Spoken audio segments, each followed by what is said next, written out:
Bismillahirrahmanirrahim. Maka mereka tidak bertadabbur. Jadi tadabburnya apa? Membaca di balik yang tersurat. Karena kalau kita bilang dabara yadburu berarti yang di belakang. Kalau depan nih itu mungkin kita membacanya biasa. Tapi membaca yang di balik yang tersurat itu namanya tadabbur. Tadabbur ayat-ayat Al-Qur'an. Jadi oleh karena itu Allah mengatakan misalnya afala yanzuruna ilal ibli kaifa khuliqat, tidakkah engkau melihat unta itu bagaimana diciptakan? Itu bagaimana? Itu tadabbur, eksploratif. Kita tidak bisa baca unta itu hanya bentuk fisiknya, tapi apa sebenarnya di balik unta yang Allah simbolkan sebagai makhluk yang berjalan. Dia makhluk yang luar biasa, berjalan di tempat yang luar biasa panasnya, mampu berjalan dalam keadaan badai pasir, mampu berjalan dengan kekurangan air. Nah, itu tadabbur. Jadi membaca eksploratif.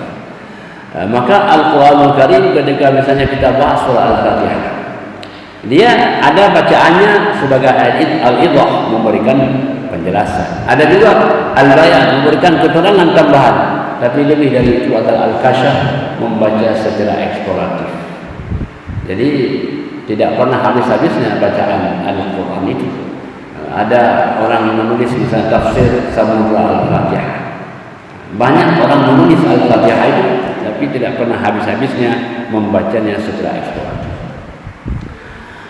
Jemaah rahmati Allah, Al-Fatihah ini diawali dengan Bismillahirrahmanirrahim. Bismillahirrahmanirrahim ini takdirnya ada mengatakan abtari'u bi Bismillahirrahmanirrahim. Saya mulai dengan membaca Bismillahirrahmanirrahim. Ada juga itu dengan fi'il, ada juga dengan masdar. Qiraati Bismillahirrahmanirrahim. Bacaanku adalah Bismillahirrahmanirrahim. Secara harfiah Bismillahirrahmanirrahim adalah satu kalimat, satu jumlah yang apabila kita hitung adalah 19 huruf.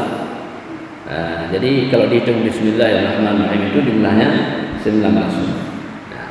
Jadi dalam tafsir sebahagian dikatakan angka 19 ini fadilahnya adalah setiap orang yang baca satu huruf Bismillahirrahmanirrahim menjadi benteng dari 19 malaikat penjaga neraka. Allah mengatakan alaiha 19. Maka oleh karena itu membaca Bismillahirrahmanirrahim dan menulisnya harus sesuai dengan Mushaf Utsmani. Karena Bismillah itu misalnya kalau kita tambah alif hamzatul wasl itu menjadi berapa? 20. Bismillah. Maka bisbasin mim alif lam lam ha alif lam ra ha mim nun alif lam ra ha ya mim itu jumlahnya 19. Jemaah rahmati Allah Subhanahu wa taala, bismi. Kalimat ismun kita terjemahkan dengan nama. Ada mengatakan ismun dari kata-kata sama, yasmun. Jadi ismun itu dari kata-kata sama. Apa makna sama? Sama sesuatu yang tinggi. Sehingga kalau kita bilang yang tinggi itu adalah as-sama, langit. Jadi wa anzala minas samaa'i ma'a, kami turunkan dari tempat yang tinggi itu air itu dari langit.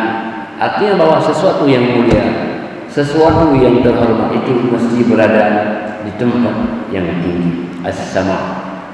Sesuatu yang mulia di as-sama. Maka ismun itu menunjukkan satu ketinggian, derajatnya, maqamnya, manzilahnya itu disebut dengan as-sama. Maka ketika kita memberikan nama seseorang, memanggil nama seseorang, itu nama ketinggian, nama maqam, nama manzilah, nama tafa'ul, nama yang mengandung makna, nama yang memiliki cita-cita.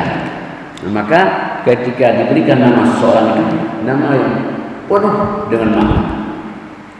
Jadi maka oleh karena itu nama-nama ketika diberikan oleh orang tua kita itu nama yang bersahaja. Jemaah rahmat Allah Subhanahu wa taala, ketika kita sebut dengan bismillah, dengan nama Allah, dengan ketinggian Allah Subhanahu wa taala.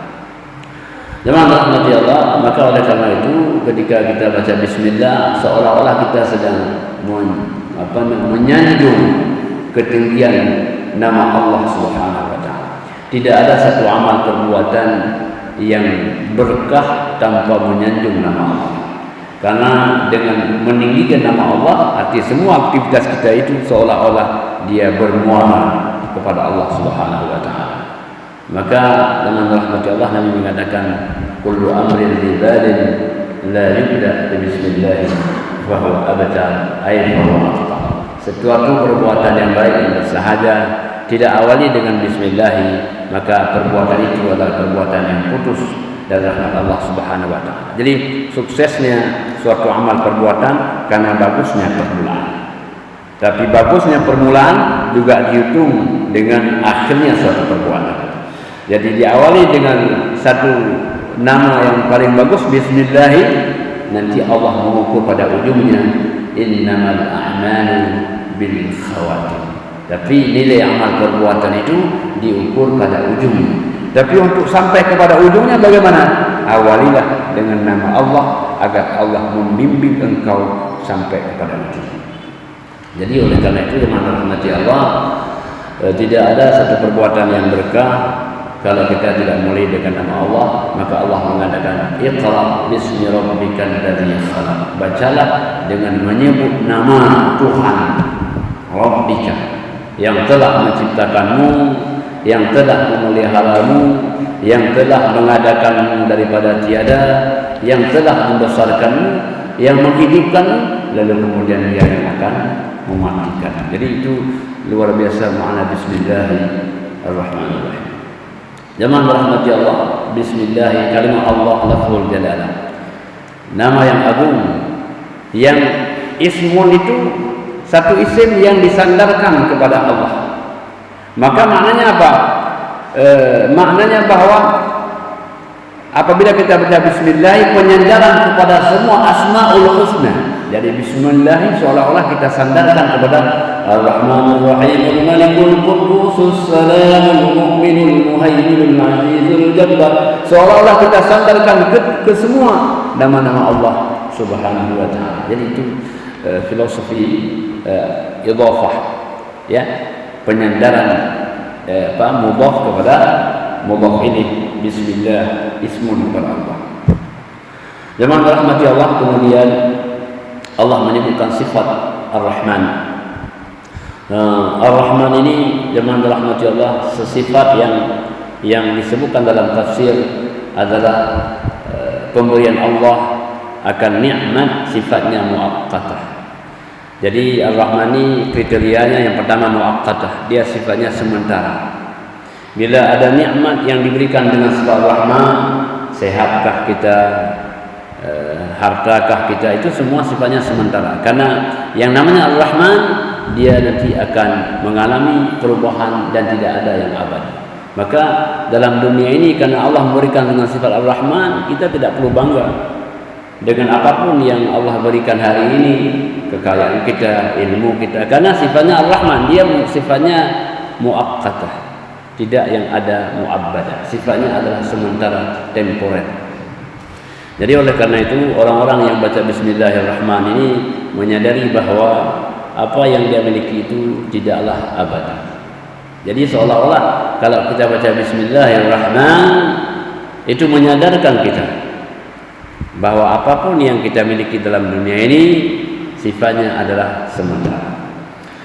Maka dengan rahmat Allah Subhanahu wa taala, kalau hari ini sehat, kita belum tentu besok sehat. Itu Ar-Rahman. Dan yang kedua, Ar-Rahman ini dia sifatnya umum, tidak terkait dengan amal saleh. Artinya bahwa orang berbuat taat atau berbuat maksiat, dia punya kesempatan dalam sifat Ar-Rahman dari Allah Subhanahu wa taala. Maka tidak heran kalau orang berbuat maksiat pun dapat nikmat, orang berbuat taat dapat nikmat, orang berbuat maksiat boleh jadi kaya. Tidak heran kenapa? Karena Rahman adalah pemberian Allah yang tidak mengenal siapapun orang, siapapun makhluk. Allah berikan kesempatan Ar-Rahman. Hatta binatang-binatang. Saya melihat kalau pagi kan kita lihat burung itu terbang dari satu tempat ke tempat yang lain. Burung itu tidak ada tingkat profesionalisme dia untuk mencari rezeki, tidak ada. Allah hanya memberikan dia kemampuan untuk mematuk, ya, mematuk dengan apa? Dengan minqal. Tetapi karena sifat Ar-Rahman Allah Subhanahu wa taala itu, setiap burung yang terbang dia pulang dalam keadaan kenyang. Jadi ini Ar-Rahman.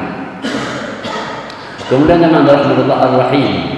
Ar-Rahim ini adalah sifat pemberian nikmat yang muabbadah, sifat yang Allah berikan kepada kita, nikmat yang abadi. Maka orang yang masuk dalam surga itu nikmat yang abadi, orang yang masuk dalam neraka juga sengsara yang abadi. Apabila pada orang yang masuk surga itu hakikatnya adalah pemberian anugerah yang abadi. Dia bukan semata-mata karena amalnya, tetapi itu adalah rahmah Allah, ya, yang Allah titipkan kepada orang yang beriman.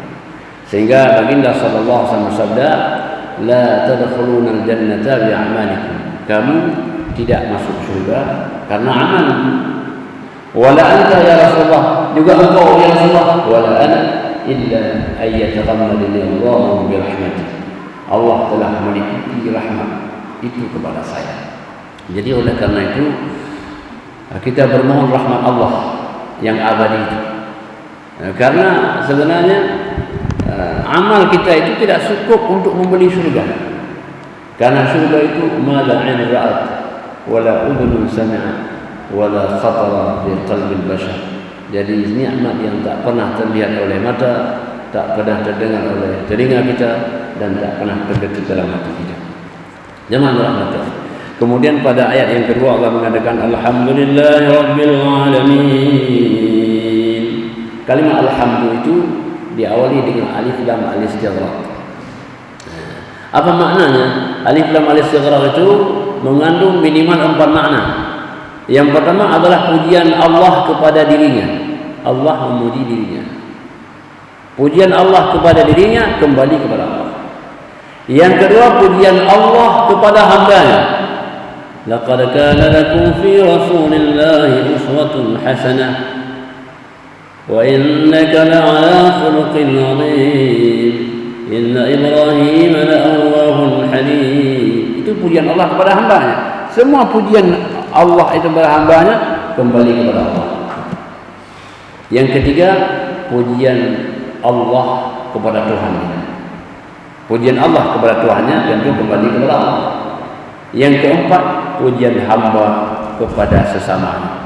Kita sering memuji teman kita, mungkin kecerdasannya. Hakikatnya bukan dia yang kita puji, tetapi Allah Subhanahu wa taala. Jadi kalau orang membaca alhamdulillah itu tidak perlu bangga kalau ada orang memuji kita, karena bukan kita yang dipuji. Jadi filosofi teologisnya adalah bahwa orang memuji kita itu bukan kita yang dia puji, tapi Allah. Demikian pula orang kalau yang menjelekkan kita, bukan kalau dia jelekkan fisik kita, ya itu juga sebenarnya bukan kita yang dijelekkan. Jadi alhamdulillah ketika orang baca alhamdulillah dengan makna tafsir al-Kashf tadi, dia pahami bahwa tidak ada pujian kembali kepada Allah. Jadi jemaah rahmatullah subhanahu wa taala, oleh karena itu maka alhamdulillah itu beda dengan asyukur. Kan ada syukur. Kalau syukur kan terjemahannya saya berterima kasih. Syukur. Apa beda alhamdulillah dengan asyukur? Ya, kalau alhamdulillah dia memiliki dua makna substantif. Allah yang pertama kita puji karena Allah, kita kagum kepada Allah. Yang kedua, Allah kita puji karena kita hendak berterima kasih atas nikmat-nikmat yang Allah berikan kepada kita. Jadi ada dua, Allah kita kagum kepadanya dan kita bersyukur akan nikmat-nikmatnya, dan dua kalimat itu sudah terinclude dalam kata alhamdulillah. Nah, misalnya kita melihat satu benda itu mungkin kita kagum, tapi kita enggak berterima kasih. Kita lihat dia besar kali, oh saya kagum, tapi kan enggak ada terima kasih, kan enggak ada. Ada dua yang kita berterima kasih, tapi kita enggak kagum kepada Allah. Merujuk dua hal, kita kagum kepadanya dan kita berterima kasih atas nikmat-nikmat. Maka alhamdulillah a'ammu minasyukur. Kalimat alhamdulillah itu lebih komprehensif, lebih mencakup daripada asyukur. Nah, jadi oleh karena itu Allah mengajarkan kita bagaimana cara bersyukur kepada Allah Subhanahu wa taala. Allah yang dimuliakan oleh Allah Subhanahu wa taala, memang ketika bersyukur itu ya salah satu dengan alhamdulillah tadi. Tapi dalam kitab As-Sabuni dikatakan bahwa pada suatu hari Nabi Musa alaihi salam bertanya kepada Allah, "Ya Allah, banyak sekali nikmat yang telah Kau berikan kepada kami.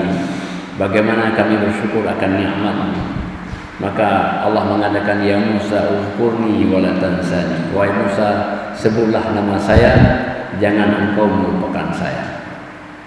Fa in zakartani faqad syakartani. Kalau kau sebut nama saya, itulah namanya engkau telah bersyukur kepada-Ku. Wa in nasitani faqad kafartani. Kalau kau lupa menyebut nama saya, itu maknanya kau kufur kepada saya. Jadi bismillah tadi pada hakikatnya sudah mencakupi makna syukur. Kenapa? Karena bismillah itu telah mengingatkan kita akan nama Allah Subhanahu wa taala. Jadi kalau kita sebut nama Allah saja sudah bermakna kita bersyukur. Ya Allah, saya bersyukur. Astagfirullah, sudah bersyukur. Menyebut nama Allah itu sudah bermakna syukur. Apalagi kalimatnya menjadi alhamdulillah, lebih lagi komprehensif. Maka jemaah rahmatullah, tidak. Kalau kita lihat dalam Al-Quran, semua kata menyebut nama Allah itu disambung dengan katsiran. Wa dzakarallaha katsiran. Laqad kana lakum fi rasulillahi uswatun hasanah liman kana yarjullaha wal yawmal akhir wa dzakarallaha katsiran.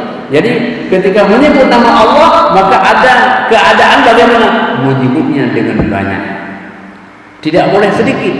Kita sebut nama Allah itu sebutan yang sebanyak-banyak. Maka disebutkan menyebut nama Allah itu kapan? Alladzina yadhkuruna Allaha qiyaman wa qu'udan wa 'ala junubihim. Mereka orang-orang yang menggalbat, orang-orang yang berakal itu, orang-orang yang memiliki nalar itu, maka mereka selalu menyebut nama Allah.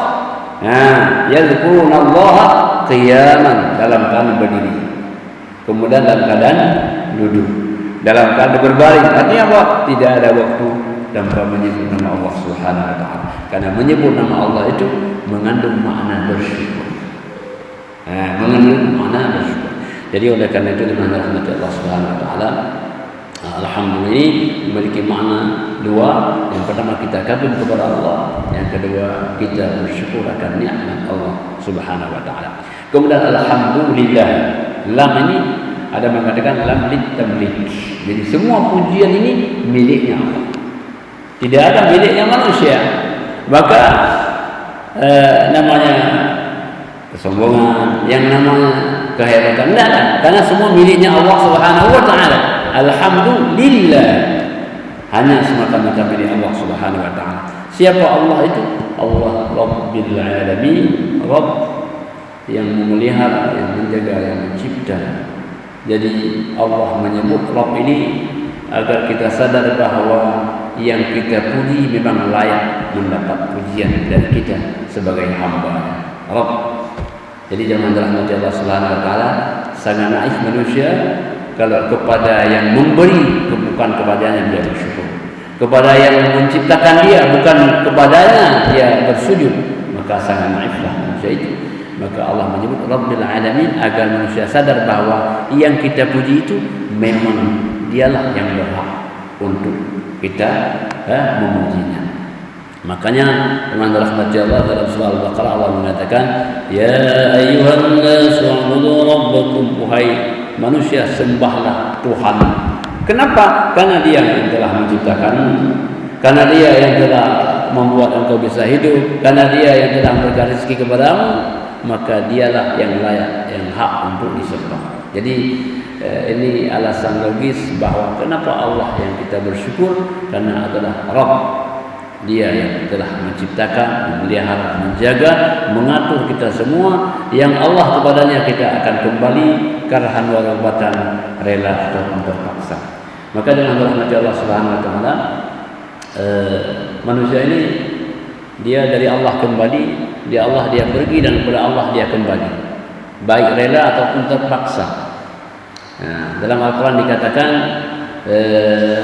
وَقُلْ اعْمَلُوا فَسَيَرَى اللَّهُ عَمَلَكُمْ ثُمَّ تُرَدُّونَ إِلَى عَالِمِ الْغَيْبِ وَالشَّهَادَةِ وَقُلْ اعْمَلُوا فَسَيَرَى اللَّهُ عَمَلَكُمْ وَرَسُولُهُ ثُمَّ تُرَدُّونَ إِلَى عَالِمِ الْغَيْبِ وَالشَّهَادَةِ.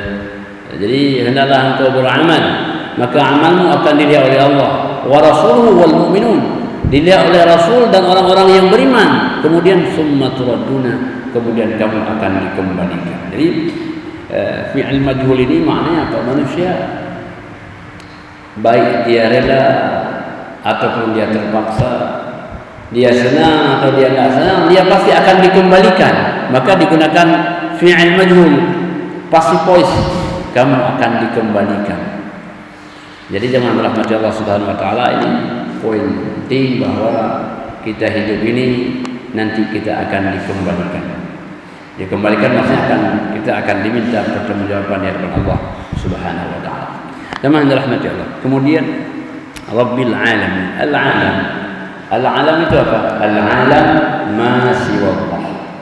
Semua selain Allah itu namanya alam.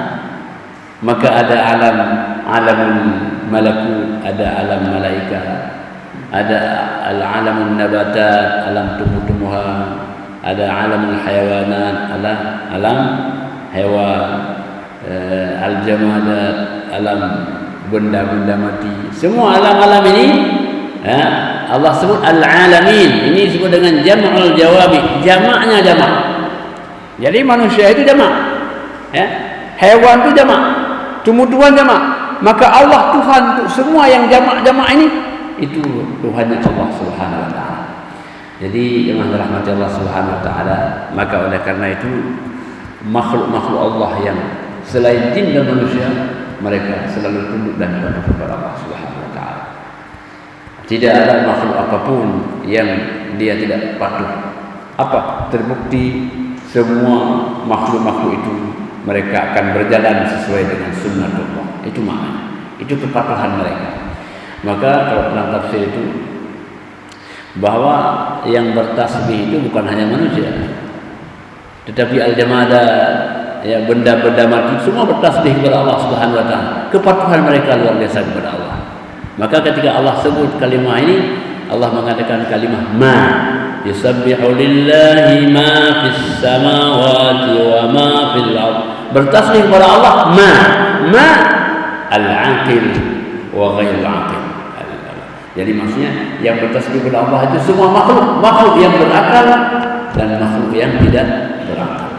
Jadi ini menunjukkan bahwa kepatuhan kepada Allah, selain jin dan manusia ini kepatuhan yang berkualitas.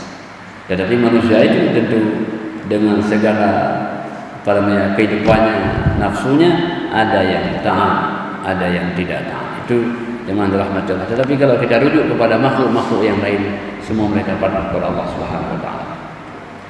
Maka sering saya menyampaikan satu kisah Nabi Yunus alaihi salam ketika ditelan dalam perut ikan Nun, maka beliau dibawa oleh ikan itu.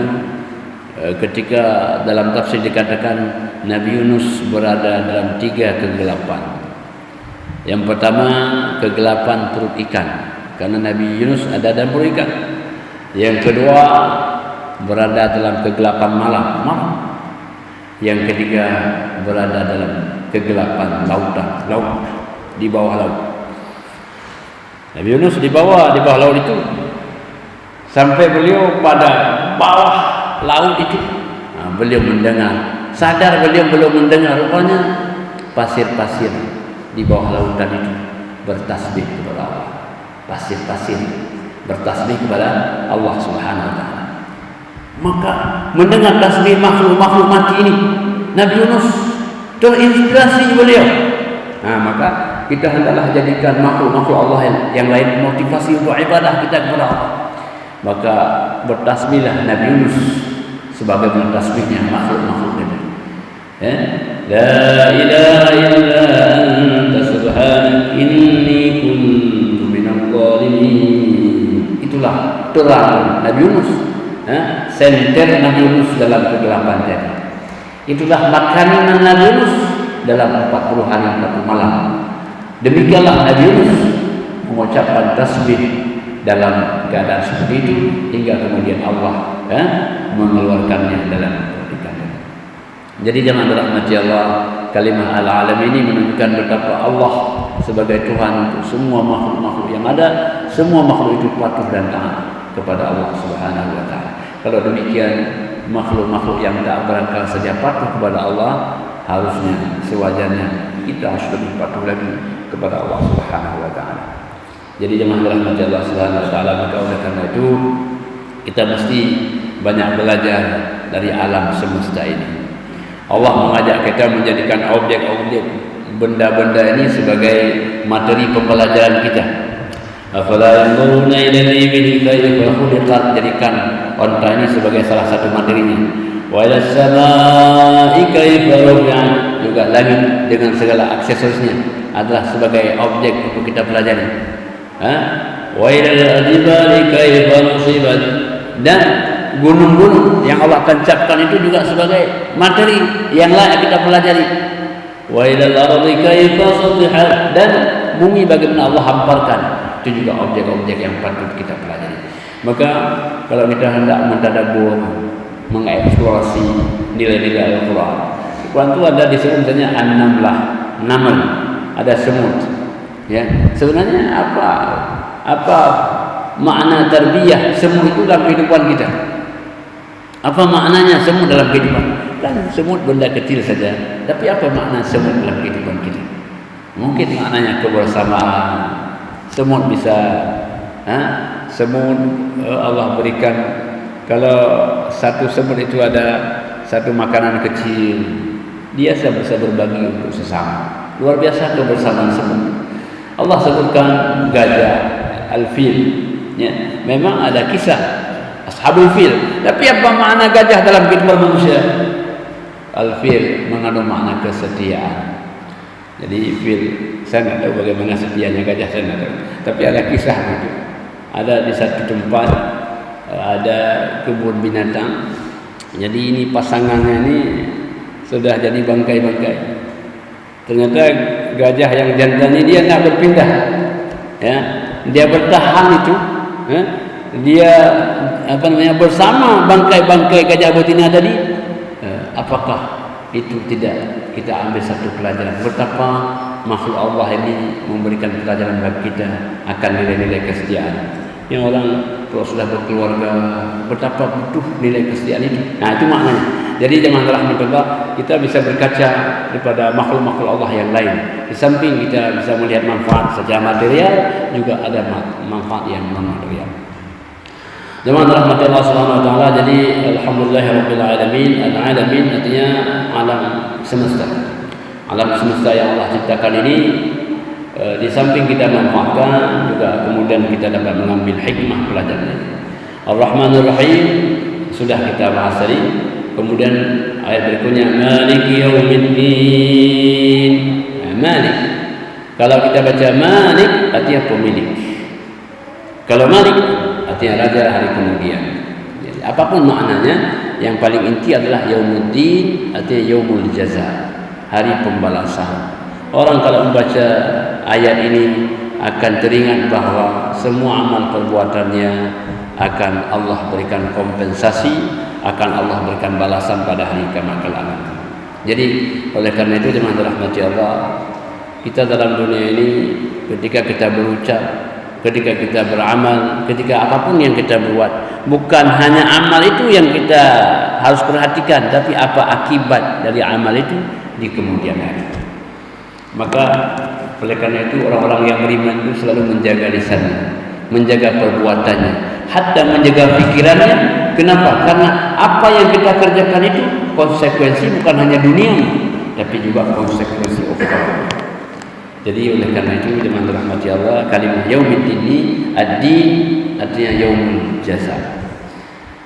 Maka hamba Allah yang dimuliakan, wattaqu yawman la tajzi nafsun an nafsin syai'an wa la yuqbalu minha syafa'atun wa la yuqbalu minha 'adlun wa la hum yunsarun.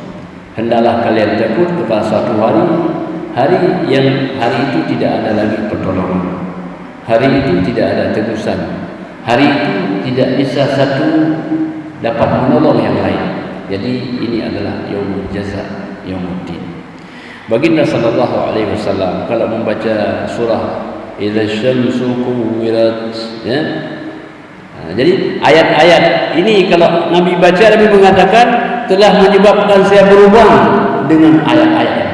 Nabi kalau baca ayat-ayat tentang kiamat ini, beliau bisa berubah. Kenapa? Karena beliau begitu takutnya kepada Allah Subhanahu wa taala. Jadi oleh karena itu kita sebagai orang yang meyakini ada hari kiamat itu, maka yang kita fikirkan bukan dunia, tapi yang kita fikirkan apa setelah dunia. Karena di sana jauh lebih lama, dan lamanya lama yang tidak ada batasnya, yang nikmatnya nikmat yang tidak ada batasnya, yang azabnya azab yang tidak ada batasnya. Jadi jemaah dirahmati Allah Subhanahu wa taala, ini semoga kalimah yaumuddin ini menghadirkan kita motivasi untuk beramal, motivasi untuk beribadah kepada Allah Subhanahu wa taala. Pada suatu hari baginda sallallahu alaihi wasallam keluar, bertemulah dengan Abu Bakar, bertemu dengan Umar di persimpangan jalan. Maka Nabi mengatakan, "Ini kalian ni kok keluar kemari?" Maka Abu Bakar dan Umar mengatakan, "Ya Rasul, kami keluar sebagaimana engkau keluar. Kami lapar." Maka berangkatlah mereka bertiga ke rumah salah satu orang Ansar.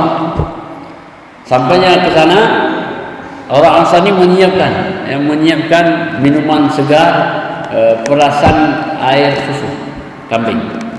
Kemudian disuguhkan kepada Nabi, diberikan kepada Abu Bakar, diberikan kepada Umar radhiyallahu anhu. Setelah mereka minum, Nabi mengatakan, membacakan ayat, "Wala tus'alunna yawma idzin 'anil na'im." Kamu akan ditanyakan oleh Allah semua nikmat yang diberikan kepada. Jadi susu kambing yang kita minum itu, ya, makanan yang kita minum itu, nanti Allah tanyakan kepada kita. Apalah lagi dengan kekayaan yang beragam macam, maka tentu akan Allah pertanyakan, min aina iktasabahu wa fima anfaqa. Dari mana engkau peroleh dan kemana engkau infakkan. Jadi orang yang beriman, dia berfikir bukan hanya dunia ini, tapi ma ba'da dunia, apa setelah dunia itu, yaitu al-hisab. Orang yang lama hisabnya, maka ada kemungkinan neraka tempat kembalinya. Orang yang mudah hisabnya, maka dia akan kembali ke dalam surganya. Ada yang yuhasabu hisaban yasira, ada yang mudah sekali hisabnya, ada juga lama sekali hisabnya. Jadi kita bermohon kepada Allah Subhanahu wa taala, Allah mudahkan kepada kita untuk menjalani kehidupan kita dalam dunia dan kembali kepada Allah Subhanahu wa taala dengan amal dan taubat kita kepadanya. Mungkin inilah beberapa poin yang dapat kami sampaikan. Para guru kami mungkin ada hal-hal yang kurang tepat dalam penyampaian, mohon maaf dan mohon diperbaiki. Hanya kepada Allah jualah kita akan kembali. Hadanallahu wa iyyakum ajma'in. Wassalamualaikum warahmatullahi wabarakatuh.